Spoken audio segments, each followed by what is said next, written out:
Hello, welcome to What Crime Is It? I am Cassidy and I am your host. On Sunday, September 5th, 1982, in the suburb of West Des Moines, Iowa, a 12-year-old paperboy named Johnny Gosch was abducted in the early morning hours, mere blocks from his home. This was a shocking crime. It changed precedent and national abduction legislation. It would introduce the unthinkable depravity. It's the Onstage Podcast with Chris Ruppert. So how you been? We're going back and forth with messages and... I know, I'm good. I've been super busy juggling a lot of things. I'm sure you are too, so I'm sure you can relate. But yeah, just, keeping it all together, living the dream. That's no problem at all. Yeah, you're quite a big deal because I've actually found out that you were part of a band from 1999 to 2008. Yes, I was. And the very last album you produced yourself. I did. I produced a couple of things on my own. So I was in a band out of New York City called Antigone Rising. We were an all-female rock band. I was the lead singer and the songwriter for that band. And I left in close to 2009, just at the end of 2008, after, it was a good run. It was successful, and exciting. And I got to sort of live out all my rock and roll fantasies. But it was a tough life. It was a lot of touring and really nonstop, especially in the beginning, because I was not signed in the beginning and we were doing everything independently. So it was rough touring. It was a lot of people shoved in a van and staying in crappy hotels and playing 250 shows a year. And so by the time that we got signed and, we're having a lot of success sort of from the public's, perspective, we had built a pretty solid following so everybody was sort of seeing us for the first time, but I had been out there doing it pretty hardcore for a lot of years. And it was the industry was changing a ton. So I left the label system because I really wasn't enjoying being a part of that part of the industry, I guess, to be as diplomatic as possible. And I went out on my own for a while and I was producing records and I started writing for other people. And I found that to be kind of a little bit more, my speed. I've always been a bit of a loner and a creator and somebody who is perfectly happy to just be inside somewhere creating something and really doesn't. I think I needed to be on the stage when I was a kid. I enjoyed it, but after a certain age, I didn't really need all of that anymore. I'd sort of scratched whatever itch that was and really enjoyed being a producer and a creator kind of behind the scenes and writing and that kind of a thing. So that's what I did later and started getting more into acting and then of course podcasting and really just becoming kind of a member of society after, spending all of those years touring and being locked away for so long. I didn't have a lot of roots, so I wanted to start laying some roots down and I got to do that. So yeah, you found my podcast. Is that how you came across my work? Because sometimes people reach out to me because they were fans of the band and then they're doing other things and they want me to be involved. And then some people just know me from kind of the work recently. So I'm curious. We did the Johnny Gosch episode. Oh, What Crime Is It? What Crime Is It? Yeah. Yes. But no, so what happened is that I was going through crime podcasts, and like yours. Got you.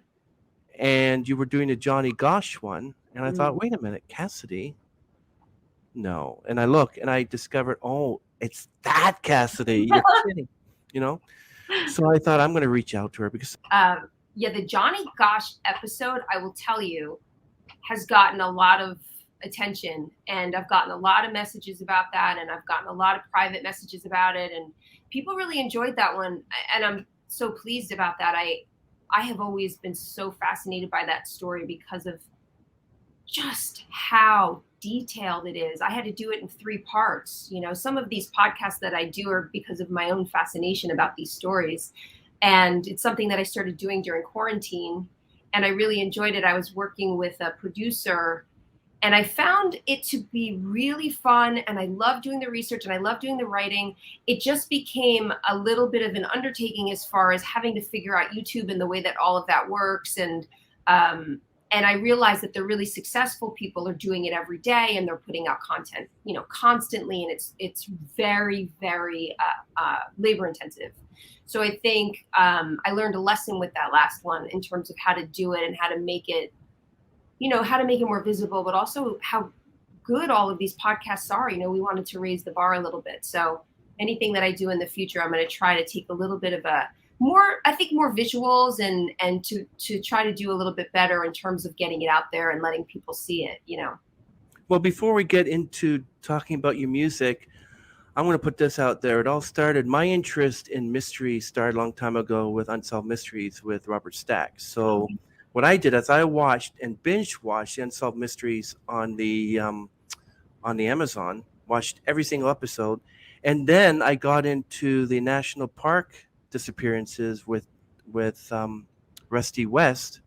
Yes. And I found Danelle Helens, and then I found Lord Nartz. Everyone was doing a crime sort of podcast, and I was so interested in where is she? Where is he? Why did he just suddenly disappear? Why did she just suddenly leave her home and then suddenly she disappears? What's going on here? So I got so much involved in it that I decided, it's just too much. I put it aside, maybe for a few months or a year or whatever. Really wasn't interested in that anymore. And then suddenly your What Crime Is It showed up on my screen. I'm like, oh, who's that? And I look, okay, wait a minute. Cassidy? No, that can't be her. No, that can't be her. Because how do you go from being a well-known band rock singer to a podcast about crime? How does it? And I find out it's you. Yeah. And I'm like, oh my God. Funny. So can we just go back to the beginning? When you first wanted to be a singer, songwriter, and whatever made you think that this is what I wanted to do? Yeah, for sure. So I started singing in church as a little girl, like a lot of singers. We started out in church and loved it from the minute I opened my mouth. I always knew I wanted to be a singer, and I don't know if it was because it was easy in the sense that I knew how to do it, and I knew that I knew how to do it, and that I wasn't going to have to work too hard to become a singer. I don't think I realized what it would all entail. I'm a singer, that's what I'm going to do. And it seemed pretty obvious to me. I didn't really grow up in a house where there were musicians or where that was necessarily going to be indulged, but I was super willful and very convinced of my own ability, and more my tenacity than anything else. So I started singing in bands like in high school and things like that. And I got a guitar sort of later, like probably when I was like 17 or 18, I got a guitar and I started fiddling around on the guitar.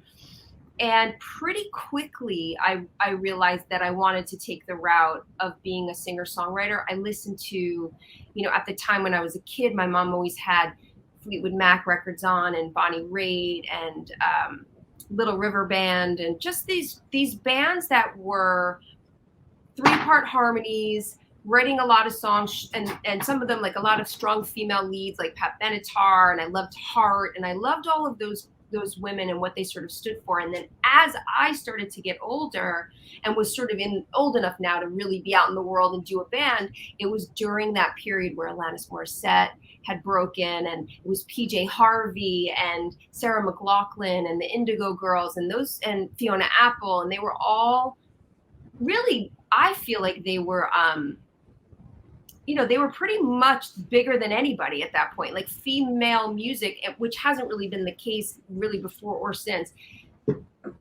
They were monopolizing the scene, and it gave someone like me, I think, hope that I could actually do it. And it gave me a path to follow. Ani DeFranco had just become successful building her own following and selling her own records and stuff like that. So that was sort of the model that we all wanted to follow. I took some time traveling and singing. I sang on cruise ships, and I sang, background vocals, and I did jingles, and I lived in London, and I was just a gypsy traveling around. But I ended up getting a demo sent over. I guess a band was looking for a singer, and they knew my manager, and they they saw that she was managing me, and they had known me prior from New York. I was living in Los Angeles at the time. Long story short, they asked if I'd be interested in being in their band. They got my music sent over. I took a meeting with them, and they were saying, you know, we need a lead singer, and we've been trying to get a record deal, and, you know, we're a New York City band. And my thing was, listen, I would love a band, because putting a band together that's willing to tour is really a difficult thing, you know, to find people to commit like that.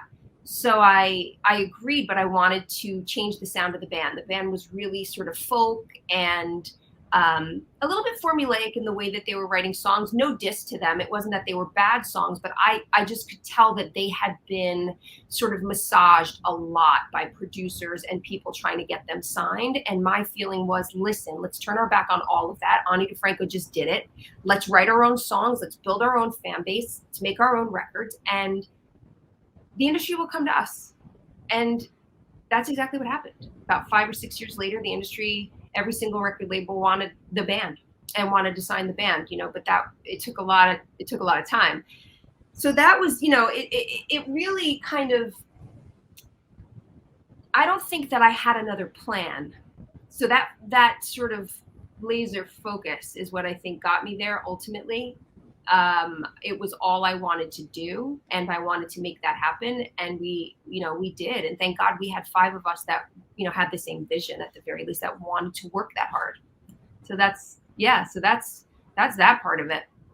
What was the feeling that you got when you decided that you wanted to do this?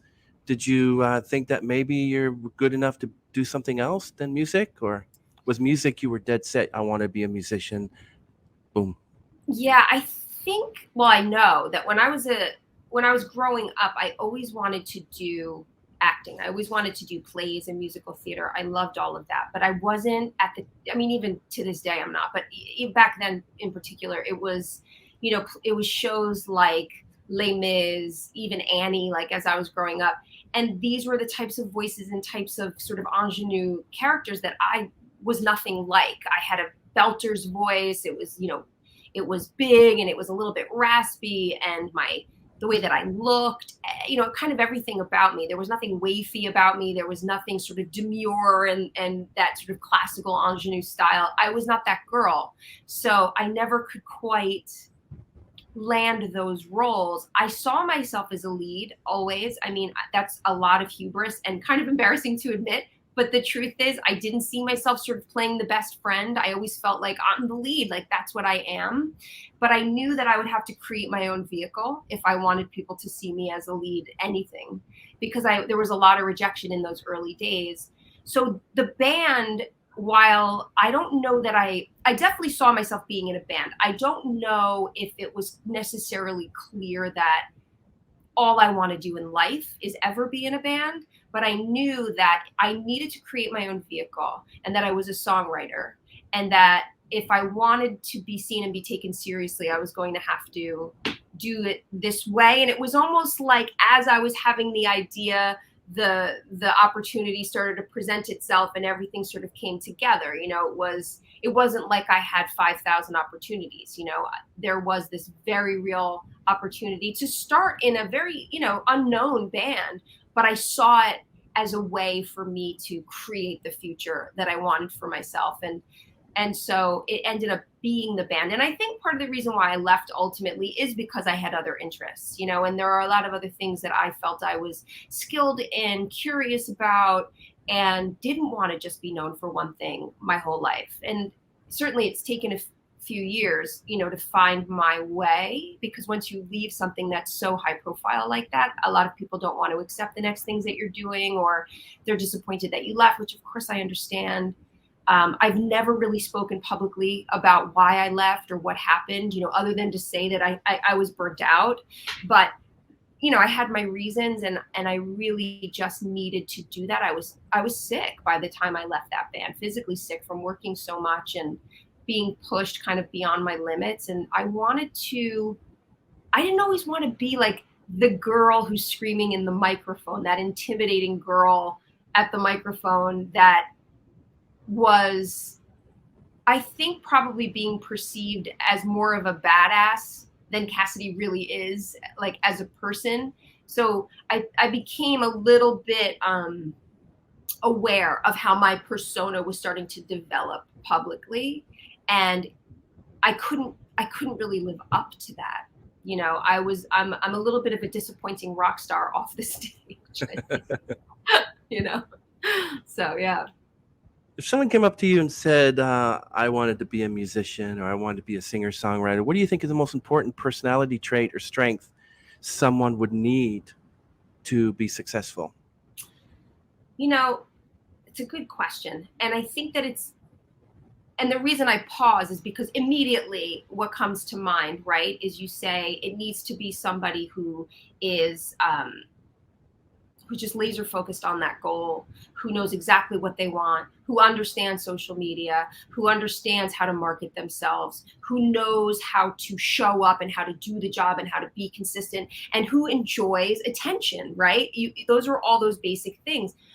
But what I realized sort of in hindsight now that I have some perspective on all of it, if I was missing anything, and if I can tell you with a little more wisdom, what I think is the most important thing is having people around you that have your best interests in mind and who will counsel you and protect you from all of the things in the industry that can take you down. And it's everything from people stealing your money to being, you know, assaulted, to being stalked, to taking up with the wrong people, doing drugs. There's so many things that you can get caught up in. And if you have people in your life that keep you grounded, that remind you where you came from, even if you don't love where you came from, if you have somebody in your life that can grab you and say, don't get too big for your britches, don't go off with that person, that's not a good deal, this guy's trying to screw you, this is how you save your money, this is what you should do with the next level of your career, this is how you're going to parlay this success into that success. Those are the things for me. I wish that I had a better support system. So for me, I think, especially when people start getting famous, I would say, particularly when everybody starts saying yes to you, keep somebody around you that says no. Well, yeah, that's true. So you think there are any challenges in your life that you think shaped you the most in order to be where you are today? Oh yeah. I mean, I was adopted. I'm an adopted kid. And while I don't know that I was so conscious of it while I was growing up, it certainly made a huge impact on who I am and the way that I felt about myself and the things that I pursued as a result of that. I think that I needed attention and love and admiration and applause and validation and all of those things because of the fact that I was adopted. But what I realized that it was also the fact that I'm adopted is why I needed to leave the industry, because I really need family and I need roots and I need to feel like I belong to the planet. I had already come from something a little bit unstable in my childhood, and I didn't need an unstable adulthood. And, you know, to have that kind of self awareness, I think at that time, you know, even I look back on it now, I'm older, it's been a long time. I'm surprised that I felt that way, but I think what I thought I wanted was public approval. And I really needed self-love. You know, I needed to love myself and I needed to accept myself and I needed to create a place on this planet that felt like it was mine and that it belonged to me. So I think that the music career and sort of the need to be on stage was probably fueled by that. And then also the need to sort of stop too. Yeah, I was reading about one of my friends is actually free spirit, as you mentioned here, and a love of nature as well. So how does that affect you? So free spirit for sure. I traveled the whole world by myself, you know, from the time I was 17, you know, up until my late 30s. And I was fearless, you know, I was fearless. I wasn't afraid to walk into rooms with strangers. I wasn't afraid to live in new places. I wasn't afraid to go to a new country. I always banked on myself. I always believed that I had what it took, no matter what, to create the opportunities that I needed to create. My love of nature has really translated, I think, into a lot of the volunteer and environmental work that I've done. I've worked with, I've worked with Oceana. I worked in Louisiana on the project there when BP did the oil spill. I have, done everything from planting trees to harvesting trees to furnish underserved communities with, produce and teach them about good nutrition. And I have a garden and I landscape and I do everything. I'm a yogi. I just really believe, I have 2 dogs. I mean, I just really believe in nurturing not only the planet but all living things, and that kind of energy that comes back, it's cyclical and it regenerates you as you regenerate it. And I just think that there's, when I'm out in nature, I'm probably the most peaceful. And I really, I lived in the cities for a very long time, New York and Los Angeles. I mean, for many years, back and forth. And now I live out in the country and I'm a lot happier out here. What was it like growing up, going to a Nazarene Gospel Church and your pastor being your next door neighbor? Did you come over all the time to knock on his door? Hello, pastor. And he was like, not her again. Yes. Well, so they had 2, I mean, I don't know if they'll ever see this because they moved away, but it were the Clitics, Wendy, Debbie, and Janie, and they were my 3 neighbors and 3 girls. They lived next door, and I would play with them all the time. They were my best friends, and so I was there all the time playing with them. But it was also that was where I learned how to sing. It was in that church. That was the first church that I went to with my dad. He used to take me, and we used to sing, all the church songs, and I just loved being there. I grew up in the church. I still go to church. I find peace there. I don't talk about it a ton. It's not something that I necessarily like. I think the way that I live my life, it's probably obvious that I have some kind of faith, but I just have always found a lot of peace, going into church and just sitting and meditating and listening and being around people who are trying to pursue, their best selves and trying to do good works on the planet. I like being around people like that. Yeah, I like being around people like that too. What are your thoughts on veganism? I will tell you, it's funny you should ask this. I have tried to be vegan. I've wanted to be vegan many times in my life. I have attempted to be vegan and was recently keeping vegan. And the same thing happens every time, except for this time, I almost ended up in the hospital. I become, unfortunately, terribly anemic, and it's something that's hereditary and is, it's a pretty serious condition that I've had my whole life. So I am unable, even with supplements and trying to eat, good, iron-rich foods, if I don't eat red meat at least once a week.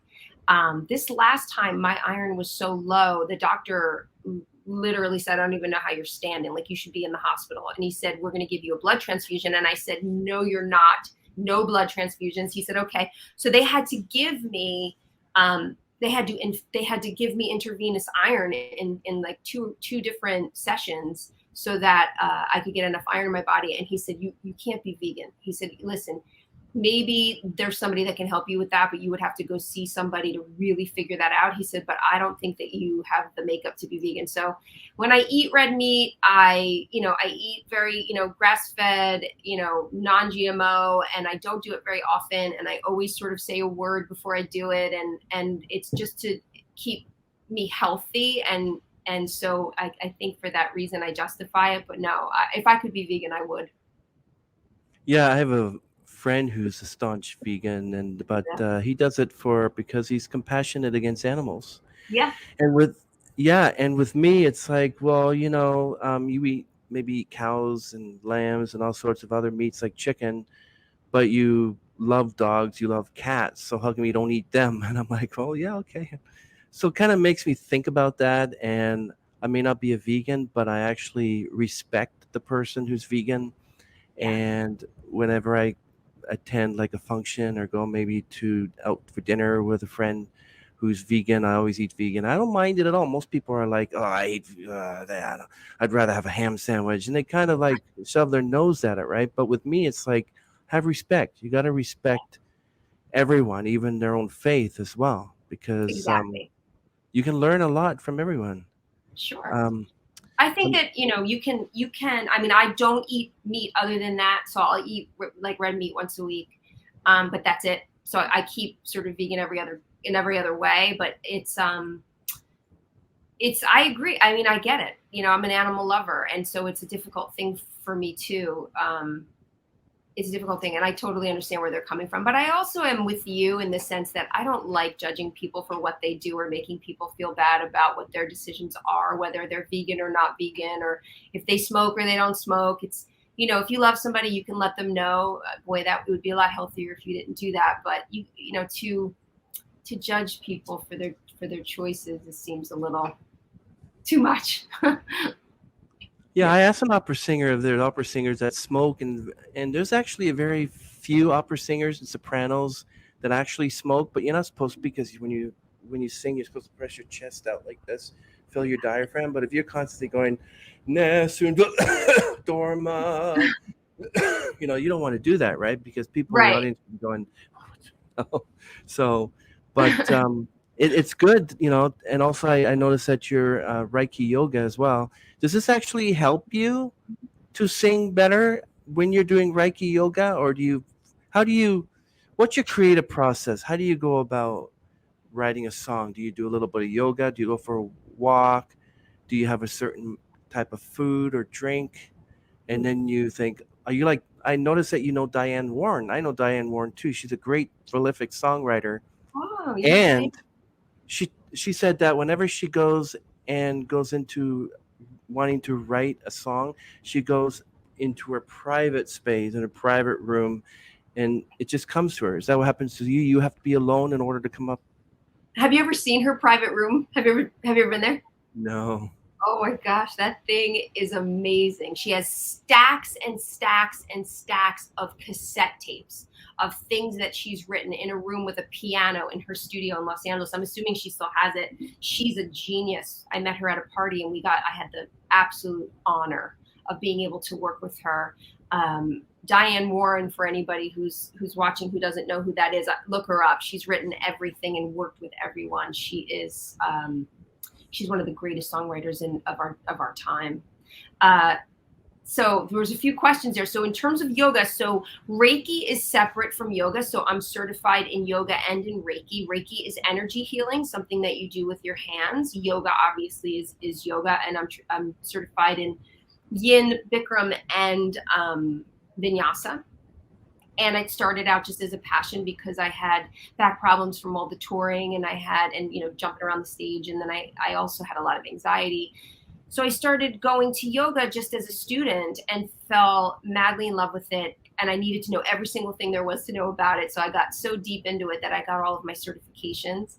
And I do yoga. I am a devout yogi, and I have taught yoga, and I will continue to teach because it's part of my service. That's how I look at it. Whether I'm, busy doing other things, I always try to teach. For a while, I got to teach because we had so much time off after quarantine. So when quarantine happened, everybody sort of wasn't working, but then they let us out, and it was still a little bit precarious in terms of who could go back to work. And I'm sure the entertainment business was really the last to go back. So I was teaching during that whole time, and it was really an amazing thing to be able to give back my passion for it and my love for it. It calms me down. I tend to do yoga to sort of keep me centered and to keep me balanced. It also obviously helps my body. I feel better. The stretching is excellent for you. But in terms of the way that I write, it's funny. I used to write every day, all the time, songs. And I'm writing more now, like screenplays and things like that. So it's a little bit different. But the songwriting, the way that it tends to come to me is I will be either in the middle of some sort of a personal situation where I'm so struck emotionally that I feel that I need to, write my feelings, and I'll sit down and it'll just come out of me.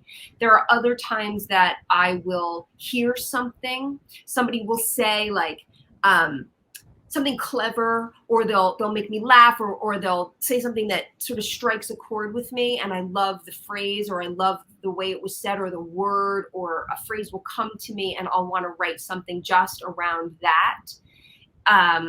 I just wrote a song for a film that's coming out. So the subject matter of the film was inspiration in that instance, one of the scenes in particular.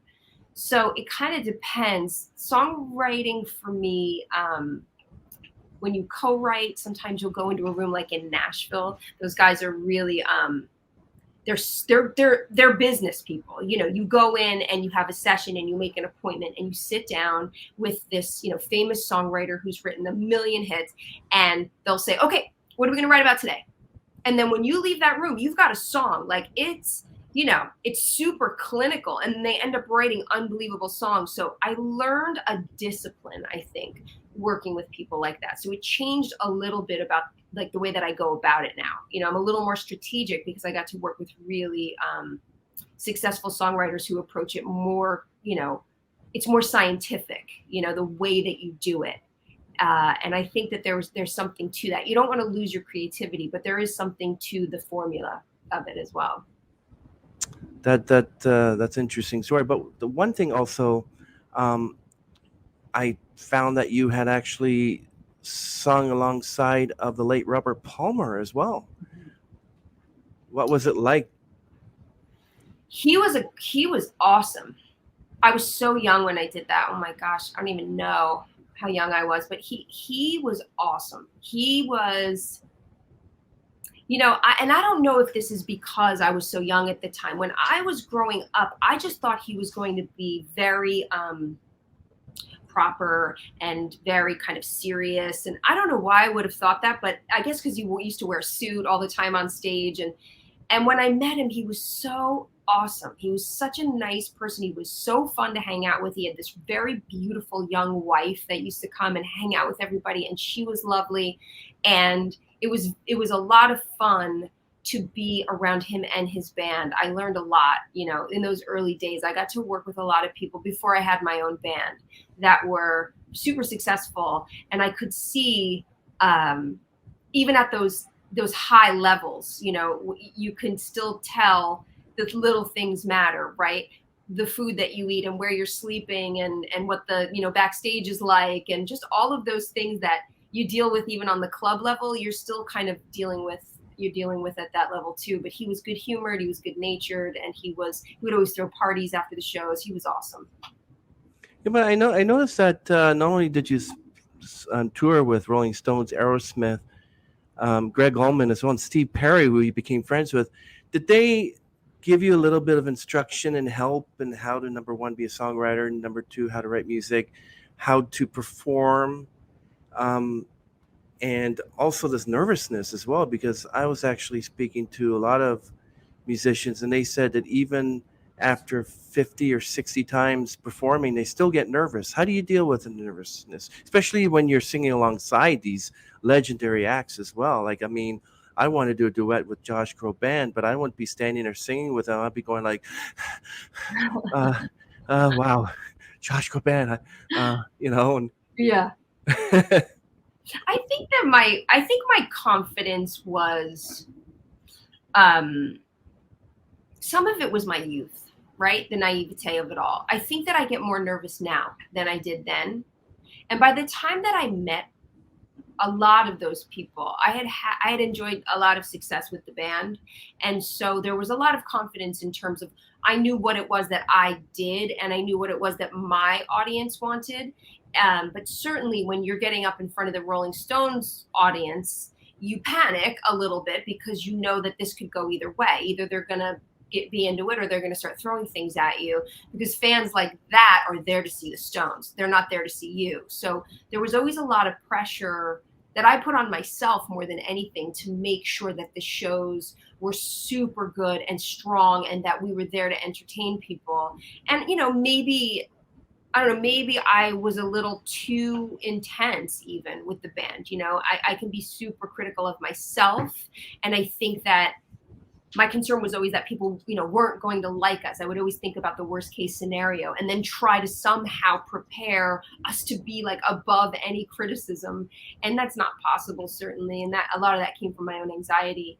But did they teach me anything? I think just by being in their presence, you know, I have some really amazing stories, you know, about working with them, and, you know, having Greg Allman stop me in the hallway after a show one night and asking me to get on stage and sing one of my songs with me. Wow. I mean, I will never forget that as long as I live. And having, you know, Steve Perry hear one of my records being mixed up at Capitol Records, and he was in the hallway and sort of popped in. I wasn't even there. My mixer was doing it, my engineer, and he said, "Who is that?" And he said, "Oh, it's this girl I'm working with." And this was after I left the band, actually. This was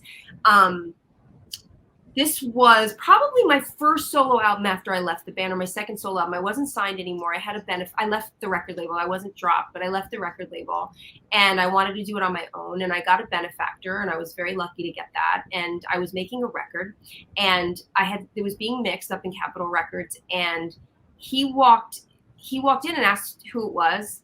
And the mixer said, Nico, he was like, "Well, it's this girl Cassidy I'm working with." And he said, "I want to meet her." He said, "Well, come in tomorrow. She'll be here tomorrow to listen to some of the mixes." So I got there the next day, and my engineer came out to the hallway, and he was like, "I have somebody in here that wants to meet you." And I said, "Oh, okay." I'm thinking it's his wife or maybe his daughter, or, you know, who knows. And I walk in, and it's Steve Perry. And he stands up, and I look at him, and I said, "Oh my God."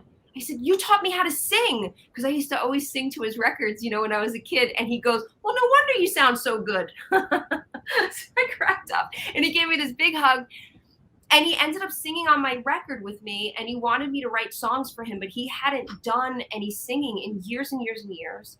And it took him a really long time to put that record out. So ultimately we didn't end up working together, which I was sad about, but it was incredible to be, I think more than anything, when you get validated by artists like that. You know, Rob Thomas, I would say, probably taught me a lot about songwriting.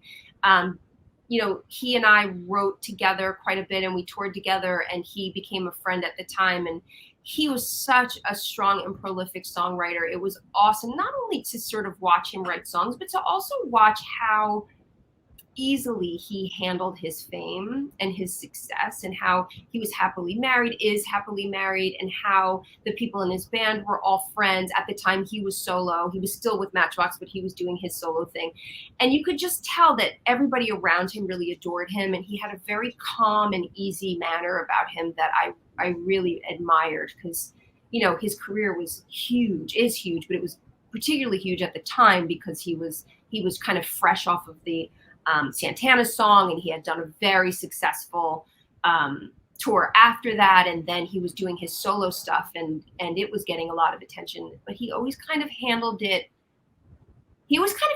with humor, and he always seemed very content, and I think, and he was always very kind to everyone. And I think that was something that, whether or not I was able to emulate that at the time, it stuck with me, and it's something that I've brought with me in other projects for sure.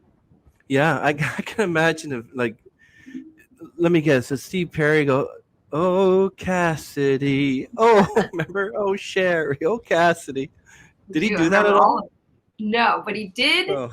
But he did tell me a lot of stories. He shared a lot, and he allowed me to fangirl a little bit, and he came around, you know, more than once. He came around quite a few times, and he was hanging around the studio, and he just really, there were certain songs that he just was super complimentary of. And so sorry, hang on a second.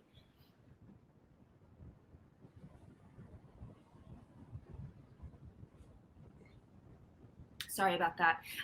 Yeah, he was complimentary of certain songs, and very interested in my process, and really interested in me as an artist. And you know, and I needed it. I think at the time I had a lot of self-doubt at the time, because I had left my record label and I had left my band, and there was a lot of talk about how, you know, you're nothing without your band. And, you know, of course, which was silly, because all of the songs I had written.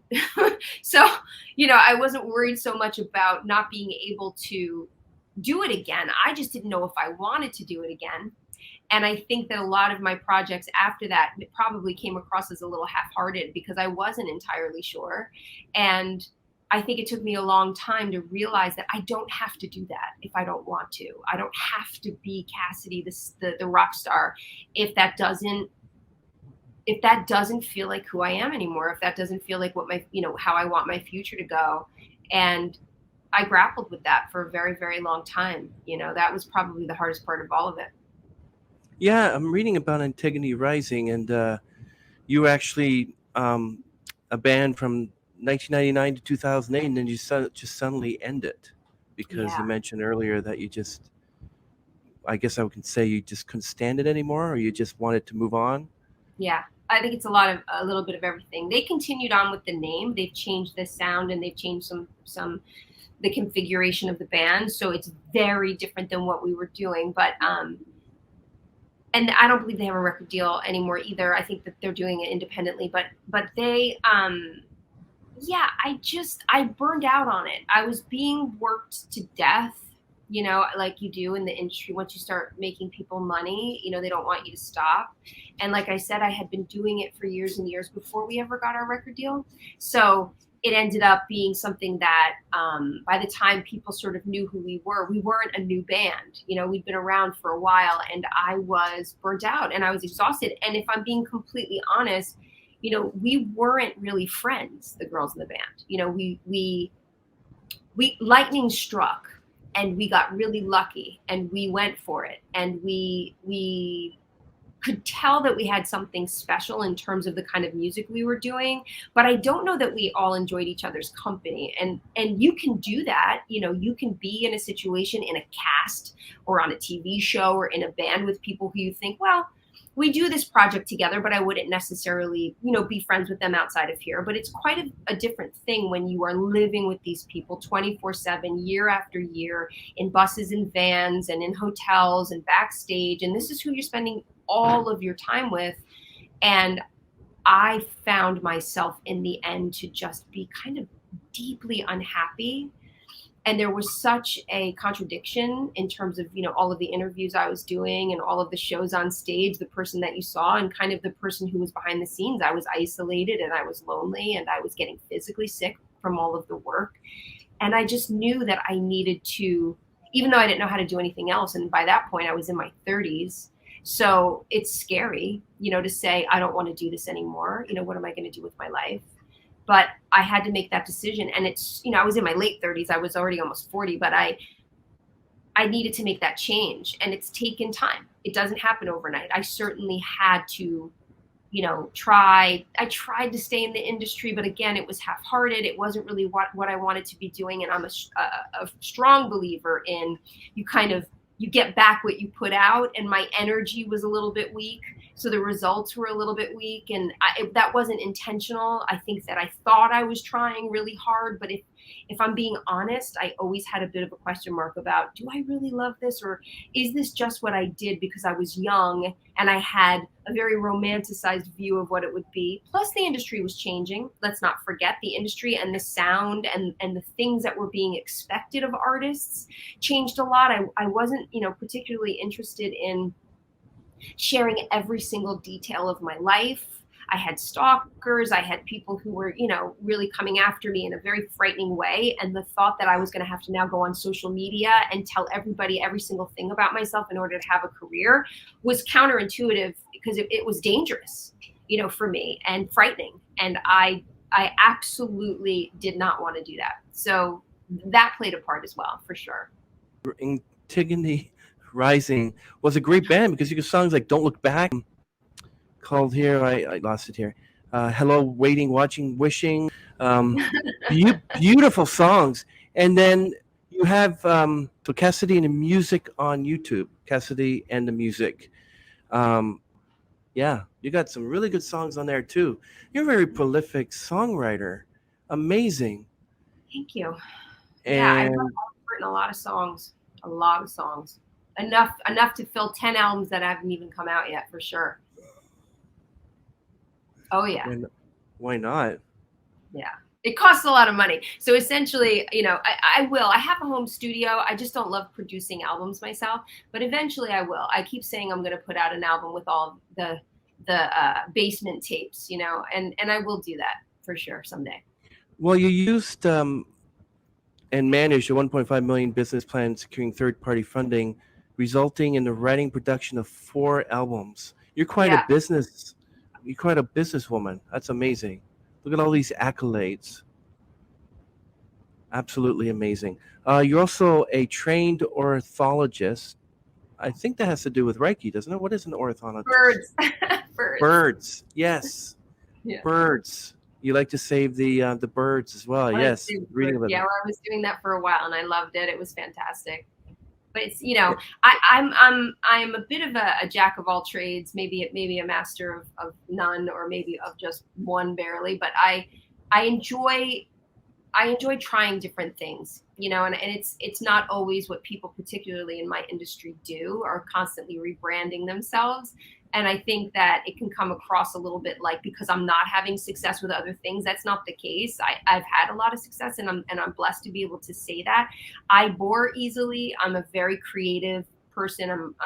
I'm somebody who wants to try all of it, and I like to express myself, and the things that I'm passionate about, I want to devote my time to.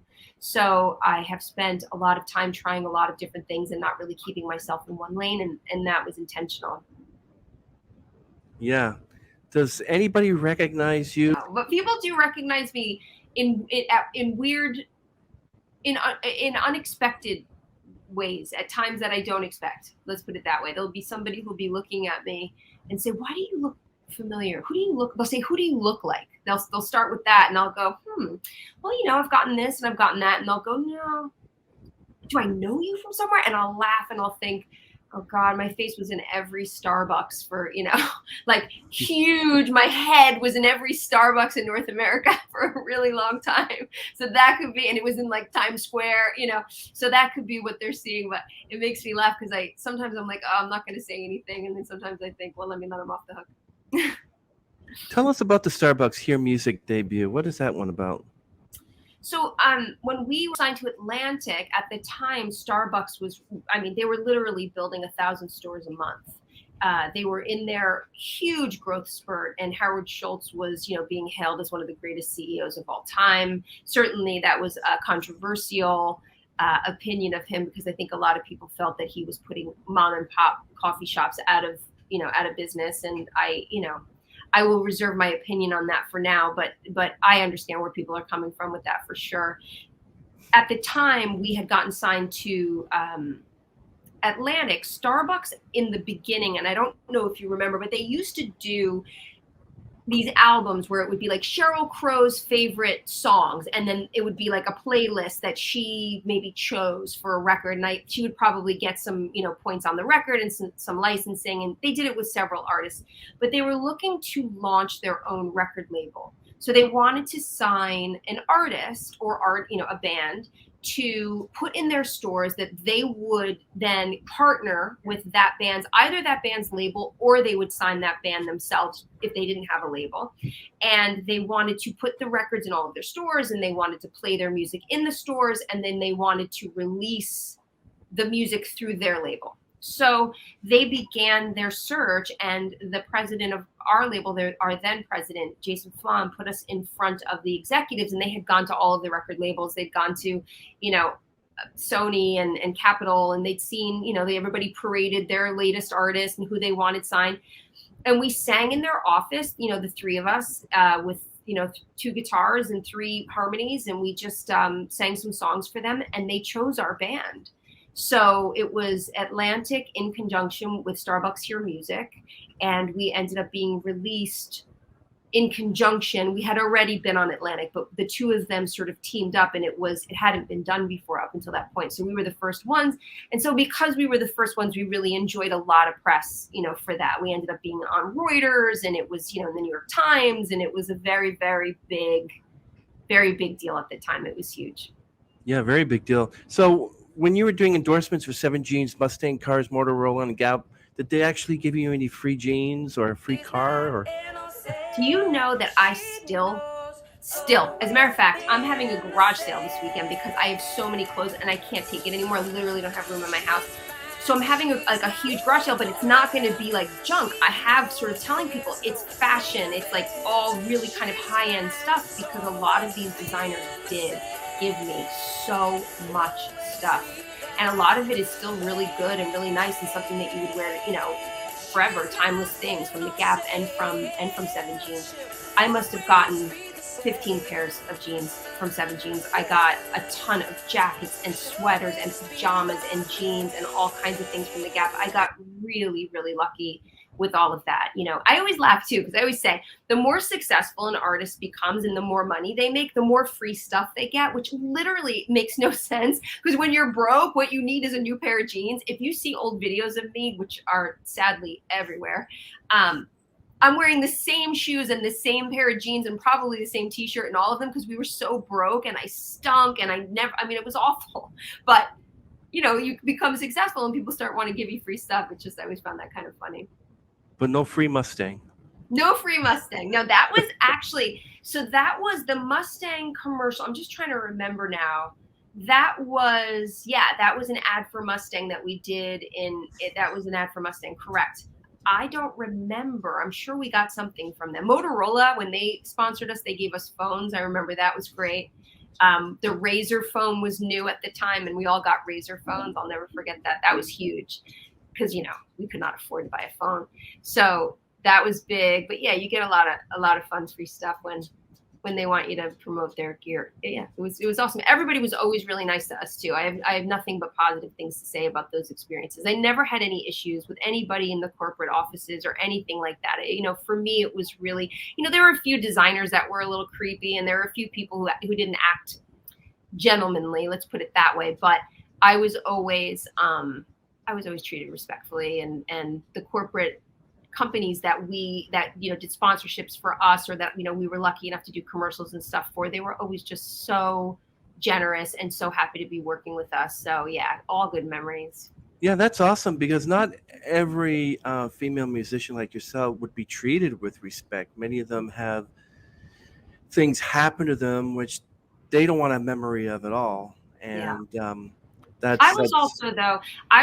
I mean, we were intimidating, don't forget too, because we were 5 women and we were tough. We were a force to be reckoned with. So it would be pretty tough, I think, to do too much. I certainly, unfortunately, had some things happen, but I, for the most part, you know, steered clear if I could sense danger. And I don't know if that was just a little bit of a sixth sense that I had. I didn't. And it's sad to say, but I think in some ways it probably hurt my career, because I wasn't really interested in those, you know, let's do a party back at my hotel room, or let's go and, you know, into the bathroom and do these drugs, or why don't you come back to my place and we'll talk more about it. Like, I always avoided things like that. And I may have gotten opportunities if I was one of the girls who was willing to go and, you know, go back to the hotel room, but I always said no. And I did always wonder. I was like, yeah, I lost a lot of opportunities because I was a little bit of a prude, but I think it kept me safe. So, you know, I guess in hindsight, it's a good thing. Hey, tell us about your time on the Tonight Show. That must have been quite an experience. Yeah, that was, I still have it actually. I'm trying to see where it is. I have it hanging up. My, where is it? It's here somewhere. I have it hanging up my door plaque with the name, and it has the Tonight Show logo that was on our door when we played our show. I took it out right before I left. I pulled it out, and I've had it all these years. You know, I'll be honest, that was a blur. When I watch myself on that, I look like somebody plugged me into a wall socket. My eyes are bugged out of my head. I am so strung out. I am so excited. I am over the top. My hair is giant. I look like, you know, one of the Mandrell sisters, for anybody who knows what that is.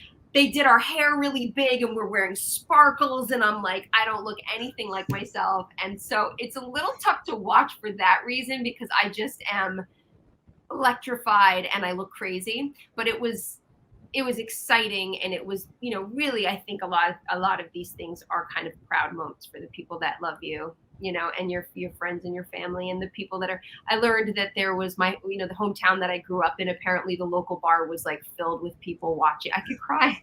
Filled with people watching it. It's so sweet, like, to think about like how excited people are for you, and like, that's our friend, and I've known her since she was, you know, 7, and it's like they were thrilled for me. And I think making people proud is probably the most rewarding part of all of it.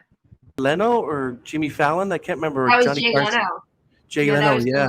Yeah, now talking about cars, this guy has a big collection of cars. It's He's got a incredible. great show too, right? He's got a really good show that he does where you get to see all of his cars. He has people. I think he had Joe Rogan on. That might have been the episode that I saw. But yeah, he's a car guy. Seinfeld's a car guy. A lot of them are. And you I got a love chance cars. to I'm so you got a into chance to cars. meet him and talk to him and everything. Everybody, you get to meet them all, and what you find is that they're just, especially the more successful, I would say, like, the more famous the person, the kinder and more kind of together and sweet and regular they are, especially if they had long careers, right? So someone like Jay Leno, or I never met Seinfeld, but someone like Seinfeld, if you've ever watched him be interviewed, you find, Steven Tyler is somebody that I did meet, and a lot of these guys, they've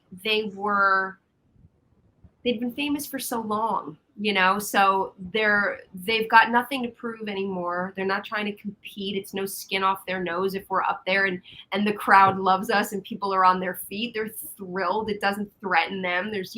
So for me, those experiences were always the best because we weren't walking in and stepping on anybody's toes. We couldn't compete if we tried. We were just there to do a good job and to not mess it up. And they knew that. So I think, when we toured with the Rolling Stones, they all came into our dressing room like on the first day, Nice. So just to hang out and just to say hi and just to get to know us and to welcome us, And like I said, it was those experiences, my experience with Rob Thomas, my experience with people who were incredibly kind and generous, who were in positions to not be so much if they didn't want to be.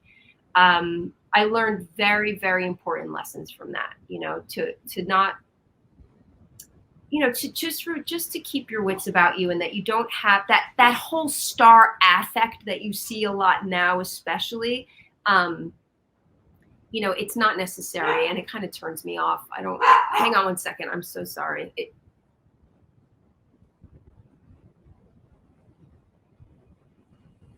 I'm so sorry. They are the loves of my life, but I could literally drug them both and they would not be quiet. There's literally nothing I could do. And the worst thing I could do is try to keep her out of the room because then she'd be banging on the door. I mean, I spoil my dog so badly. Yeah, about Katie Couric, how you were interviewed by Katie Couric on the Today Show. That must have been something. Oh, yeah, she was cool, too. She was awesome.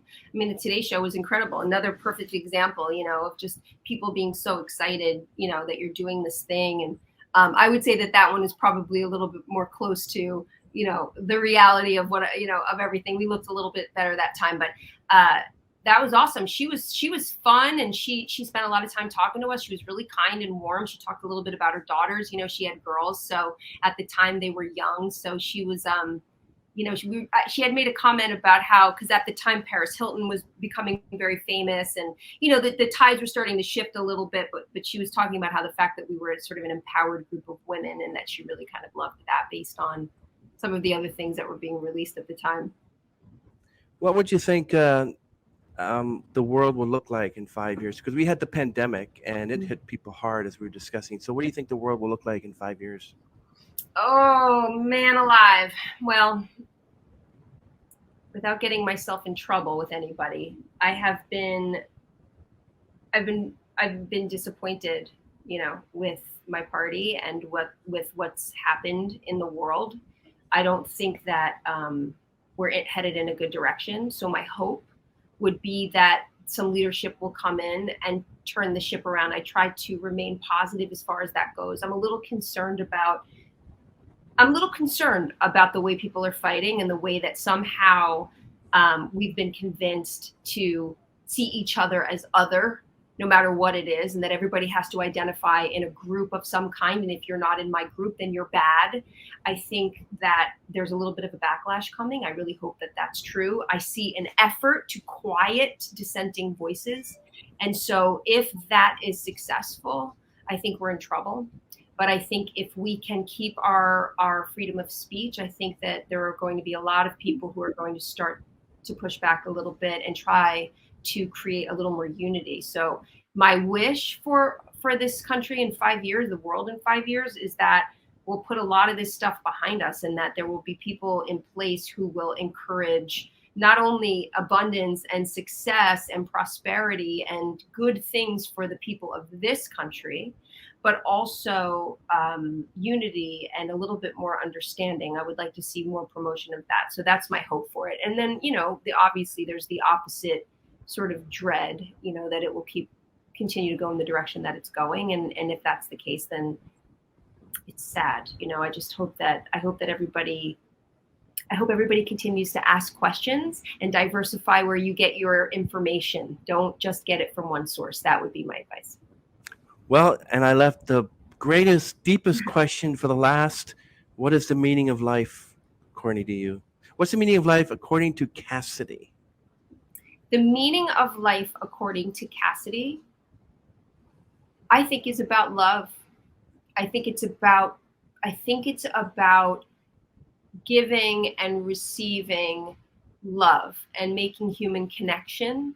I think it's about compassion and empathy and understanding.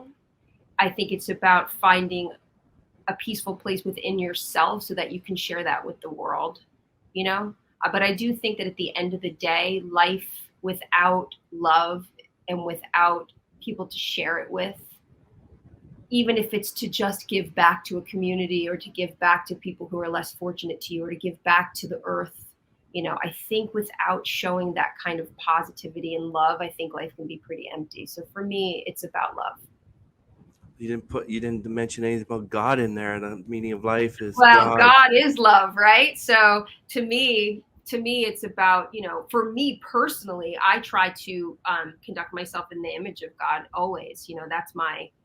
That's what I personally do. But if you don't believe in God, then I want you to turn to love and goodness, because those things are similar things, and that you don't have to have a religion to be a good person and to care about others. I think that learning to listen and to be compassionate is a very important skill. So I hope we all try to do that. That's an awesome answer. Very much. Thank you, Cassidy, for joining us on the stage today. It was my and pleasure. Really appreciate your presence, and I wish you success then. I had a good time. Thank you so much. You're very welcome. Thank you, Cassidy. Really All right. appreciate it. We'll talk to bye. you soon. Bye.